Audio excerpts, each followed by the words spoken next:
Hello, nobody. This is my second test here, and I'm deleting them as I go until I actually get this thing right. I'm still figuring out how to make things work. So, one thing I have figured out is how to get news doohickeys up on my screen. Also, my background is crap. I know. I don't want to be showing old people wallpaper. I bought this from somebody else and have not redone the walls. Ceiling is crap. Silly little kid poster there. I like to just make this whole thing just a black background, right? That's all. And, and Steve Luckner, he has, I believe it's a TV screen where he has it actually moving all the way around his whole frame, which is cool. I have an extra TV, but it's a small one, and it would not do the trick. It would be like around my head, and that's it. It would be ridiculous. So I'm not doing that. I would need like a 70-inch TV behind me with a moving, you know, global news type pattern thing, and I'm not spending $800 to do that. So I threw some things up here, as you can see, to try to make it less boring back there. So, I mean, less boring is good, right? You don't want to just. I guess it depends on the person. Um, I've noticed that a lot of people have interesting stuff in their backgrounds, and so that's what I try to do as well. Trying to copy people that know what they're doing. So anyway, I have a couple screens up here to make it easier. Close. To make it easier for me to share news. So in X, the news shows 100 million, MasterCard, Iran, Hunter Biden, Tampon Tim, Native Americans, liberals, STSLA, Data Protection Act. So I don't know why. I don't know why these are trending.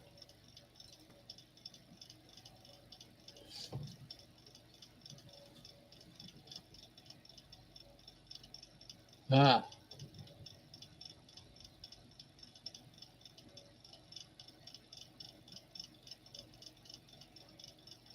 Inflation is theft. That makes sense.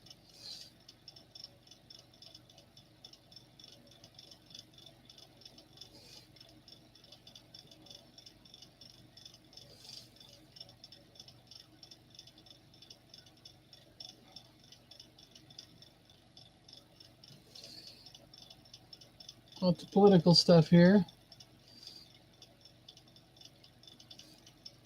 I don't know why 100 million is such a big deal. Philadelphia. That sounds familiar. Oh, that's that border. Yeah.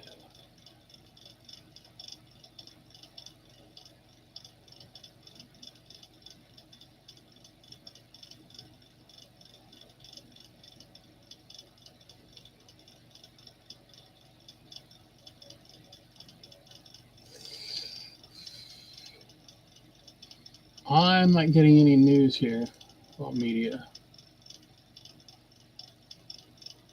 Just a bunch of pictures. Ugh, lame. How about news over here? Iran.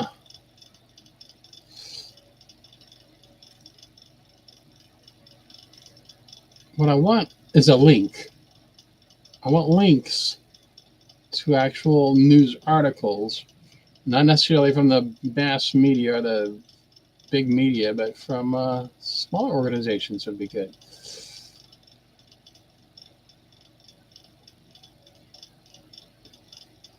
Iran's today headlines. Really?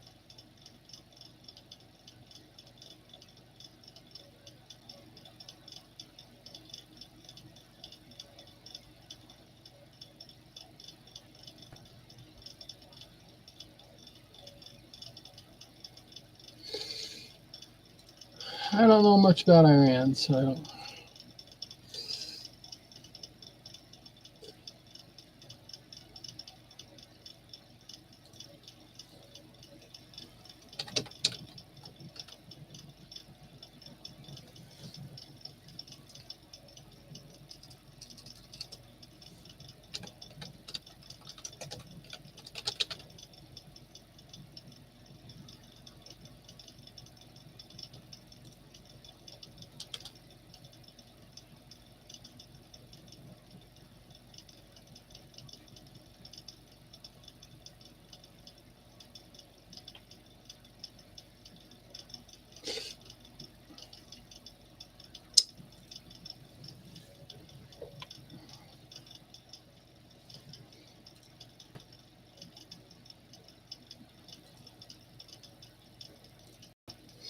Okay. Not sure which is worse. These glasses suck.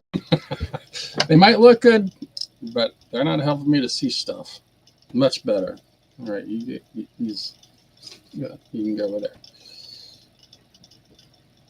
there. So, assuming there's a bunch of people. Well, number one, you got a bright light. So how about we undo the bright light? Then you just have too much content. How about we close that because it's too bright? There we go.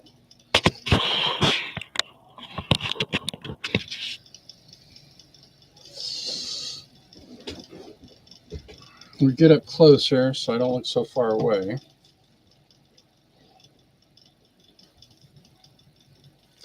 I prefer leaning like this. I'm going to turn this.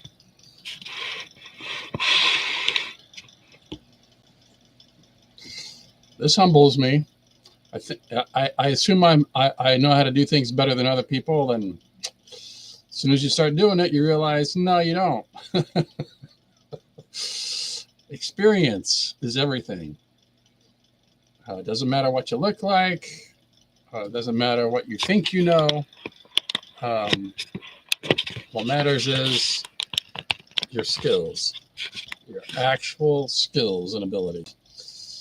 And if you don't know how to do something, you're going to look like a moron, especially if you think you're cool. People are going to see that you don't know what you're doing. So as we can see here, rest in peace. That's what RIP means to the 4 victims from yesterday. And I have to scroll over here. When a 14-year-old goes into school and starts shooting people, that 14-year-old is mentally ill. It's not good. So, okay. So let's start with that. When a kid decides, I mean, this is a year, probably more than a year, might have been 2 years. So how does a kid, typically a boy, a teenage boy, how does a boy decide that he wants to use a gun to shoot people? Well, first he has to have a motive, right? And in school, starting with junior high school, just remember when were you in junior high school? It was rough. You had fights. You had teachers who were unavailable that weren't watching anything. They just let the kids do stuff. And as soon as they actually got in a physical fist fight, then you'd have a teacher take both of the kids to the office and they'd both get in trouble. Even though the victim got mugged at the school and it's the school's fault and they should be sued, instead, they blame the victim and they'll probably either suspend or worse to both kids. Basically blaming the victim and punish the victim, even though he's the one that got jumped. In my day, we didn't have video cameras, so nobody could pull up the imagery or the video to see what actually happened. Today, thankfully, we actually have video. But if they don't have video of a particular fight, then you don't know what happened. And so it's their word against yours, and it's not good. So that's how things get started. It's conflict in school. Kids making fun of each other, threatening each other. At school, typically, it's face-to-face conflicts. Kids have fist fights. They talk about each other's mother. It's bad. And teachers, especially when it comes to lunchtime or physical education, when the kids aren't being carefully monitored, the bullies will come out shooting with their mouth off. Not with the guns, but with their mouth. They will talk trash about people. They will make people mad. And this is in junior high school. It's probably before junior high school. But during junior high school, kids, they're getting their hormones kicking in, especially the boys.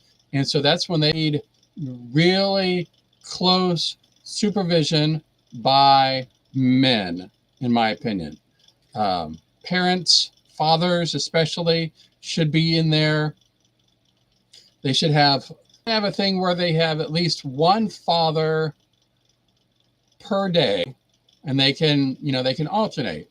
One father, takes a day off, sick day or vacation day or whatever, to so they can actually be there at the school, not to follow their kid around, their son around, but to actually be there during lunch times and in hallways and where the boys will cause trouble, so that that father can be there to say, excuse me, you're not doing this, you need to get to class, basically holding guys, these teenage kids, accountable, and telling them to do what they got to do and get back to class and learn some stuff.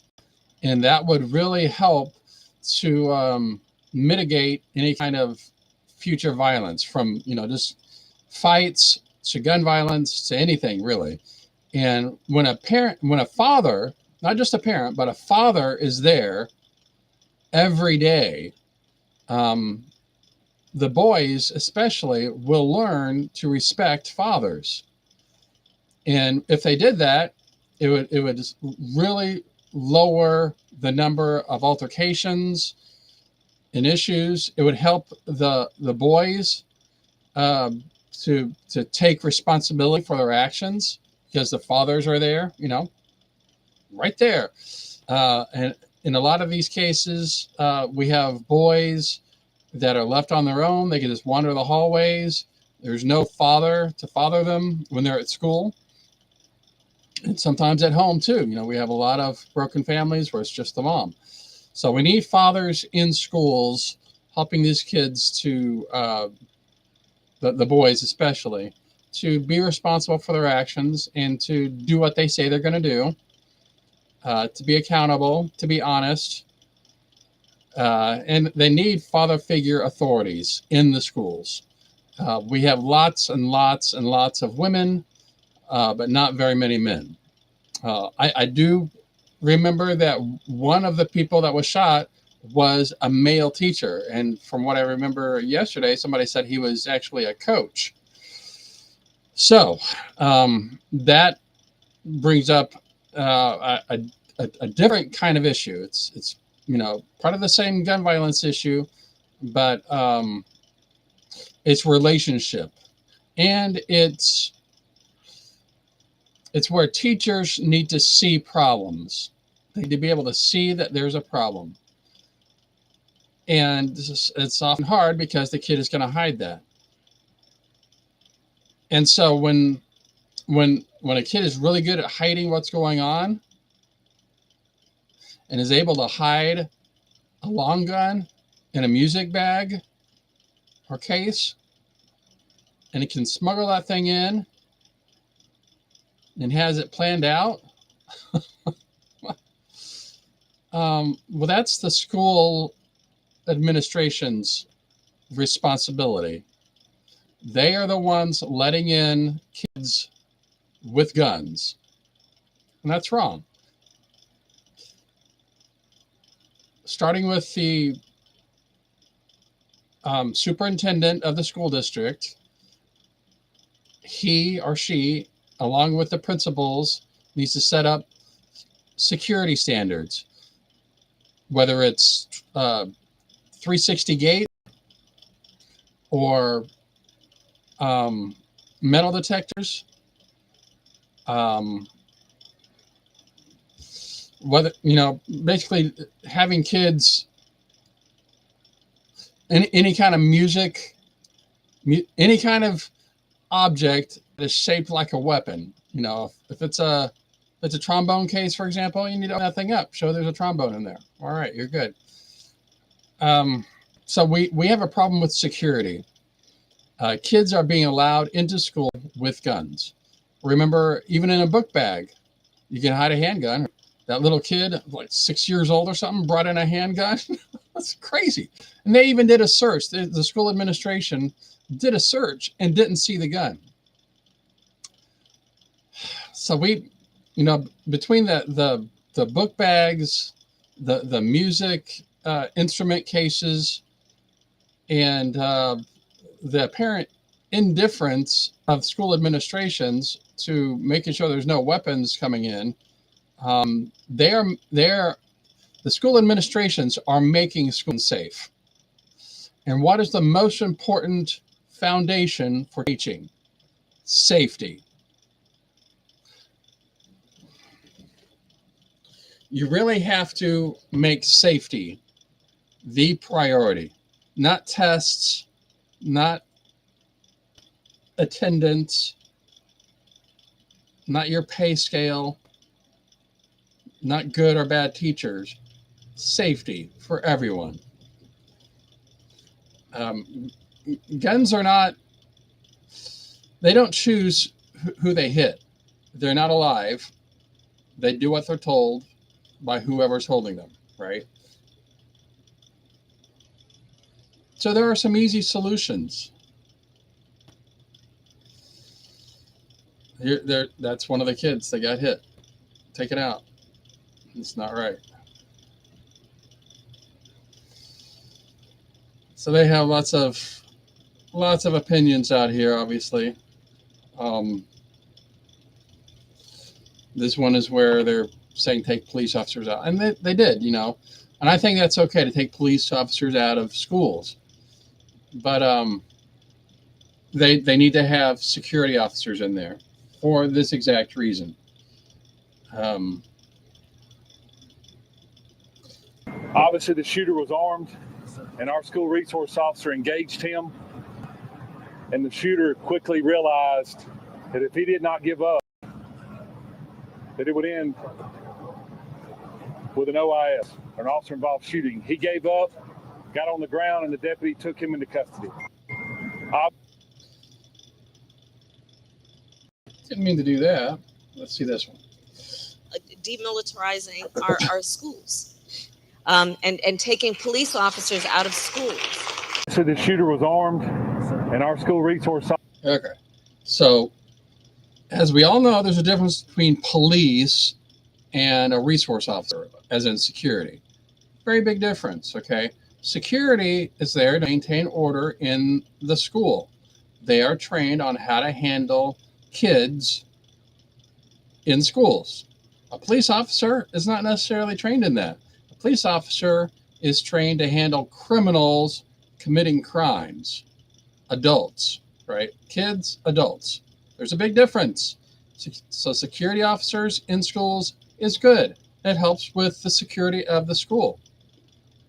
However, having a security officer or a police officer in the school, you could have 100 of both. You could have 200 officers swarming everywhere in the schools. You could have a police officer in every classroom and a security officer or a resource officer in every classroom. That would not stop a kid from bringing in a gun, a loaded gun, in his book bag, be it a handgun, or in a music case, a long gun. If nobody's checking any of those things when they come in, nothing's stopping that. Doesn't matter how many officers you have. If they refuse to check each student's book bags and music cases, the problem is still there. So that's where the problem is. It's schools allowing kids to come in, smuggling in guns in their book bags and in their music cases. So what's the? It's obvious, isn't it? Either no more book bags, or you have to check everyone and check everyone well. And when it comes to handguns, we can make guns through a 3D printer, right? An actual functioning gun can be made out of plastic, which is insane, but it's true. So even with a metal detector, that's not going to stop a person from bringing in a 360 plastic gun. Now that would be extreme, obviously, but just I would go with no more book bags. I think that would be the best solution. And for those that do have musical instruments, all of them need to be checked.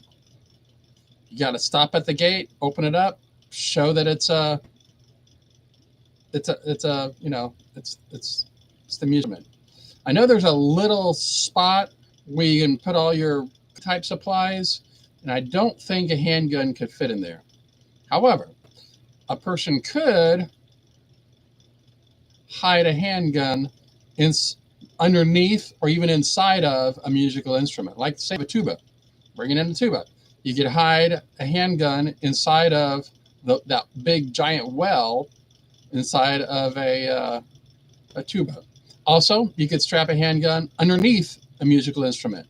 If it's a larger instrument, you could just make it all black, strap and get it through. So there are a lot of ways to smuggle in a gun. So that's a huge problem right there. Just the fact that they are not, they do all the screening for getting on a plane, but they don't do all the screening for kids in school. This is a public school, so kids are just coming from random places, straight from their home, all coming together. And these kids are, especially teenagers from age 12 up to 18. This is a very dangerous age, and yet they're not doing any screening. Why is that? Why are you doing it in airplanes, but you're not doing it in schools? This is not right.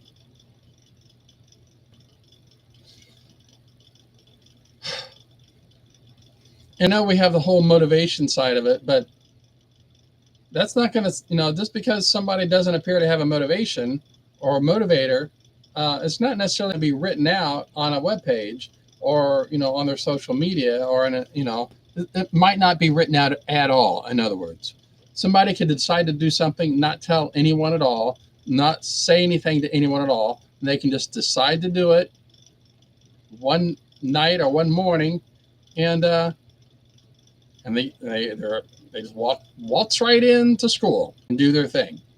Nobody stops them.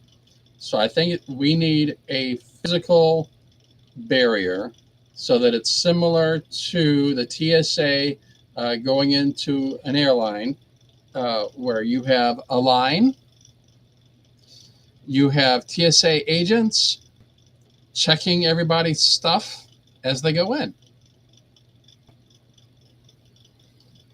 It's not all day long. TSA agents are doing this all day long at airports, right? This would just be, for the first hour of school as kids come in. They could do this. They're choosing not to. They could make schools secure by having TSA or security or police or whomever. They could train them on how to check for guns or weapons, and they could have a screening at every school. Yes, they could. They choose not to.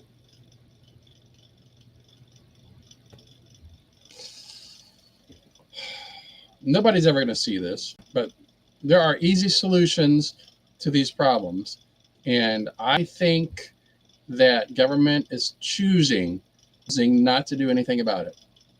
I just laid out a solution right there, and they're choosing not to use it.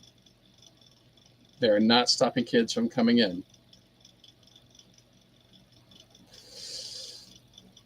I was a pediatric nurse for over 20 years, saw a huge boom in psychiatric drugs being. So this is about, hey, drugs, that's causing kids to do something. There's also online gaming with first shooter games. We have kids forming teams where they are shooting other teams of kids. So you have teams of kids with loaded guns in a game, and I'm calling out Grand Theft Auto and Call of Duty, Black Ops, where they actually have teams of people, kids, as young as 6 and 7 and 8, rifle that's infinitely loaded and running around shooting at people and killing them. I'm sure you respawn, but you're killing them over and over and over and over and over. until somebody gets mad, tell it rage quit, and they throw down the controller and they cuss everybody out at age 6 years old and they stop off. And so, sure, there's some, psychotropic drugs as shown here, but I think a lot of it has to do with gaming. But I think most of it has to do with just the stress at school and having access to guns. If a parent doesn't have a gun in his house, he's not going to be able to use it, right? And if the gun is locked up, can't use that either. So if there's a gun in the house, it should be totally locked up at all times, hidden away from the kid, like high in a corner in the parent's bedroom, so it's not accessible. And if a family is in a very dangerous neighborhood where they need a gun for self-defense, the parents need to learn how to use that gun as self-defense correctly first. The parent themselves that has the gun needs to know how to shoot correctly and in the right circumstances in self-defense and nothing else. They need to know what the law is. Then they need to teach that kid how to use a gun and what it's for. It's for self-defense in the home only. It's not to hurt other people. And those kids need to know what the consequences are if they choose to use that gun in an aggression, like revenge or something like that, that they will spend the rest of their life in prison with very mean, bad people that will beat them up every day. And so kids need to know what the consequences are for abusing a weapon if they're allowed to have access to it. And that's only when you're in a very dangerous home environment. Most kids are pretty safe at home. A gun in the house isn't even needed. So why am I saying all this to nobody? I don't know. All right, so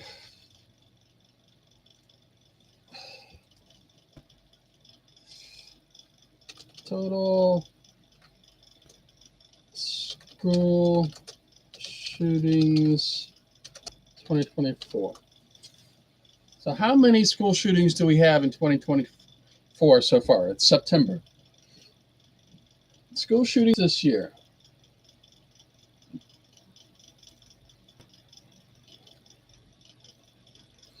Let's share the page. So X off of that and jump over here. School shootings. All right, so now you're seeing what I'm seeing. School shootings. So 23 with injuries or deaths.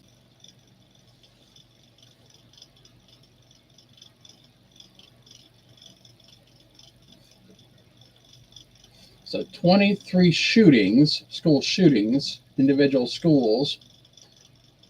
In those schools, 49 people were killed or injured. Or killed or injured. So both of those together. And 11 people were killed. So 23 school shootings, 11 people killed. Total of 5 students. So out of the 23 school shootings for all of 2024, 5 students have been killed. So that's not a lot, thankfully. And here's where they are. Obviously a lot there from yesterday. Iowa, they had a lot. And then these other little pinhole ones, 1 injured, 1 injured, 2 injured, 1 injured, 1 injured, 1 killed.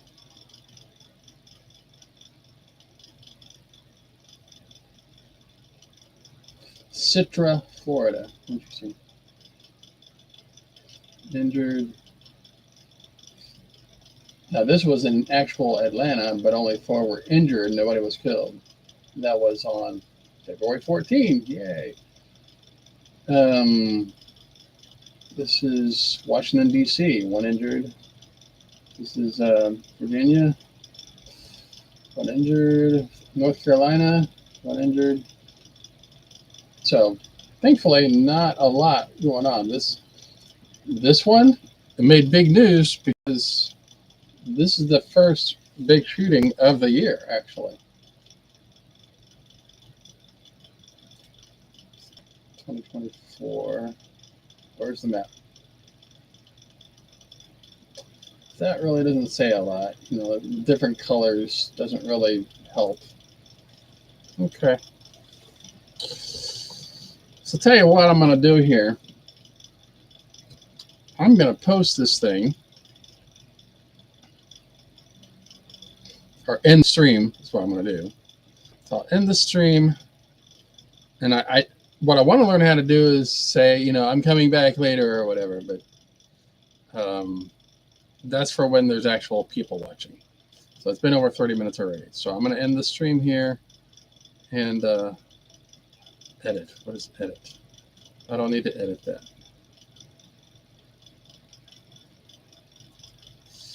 So end stream.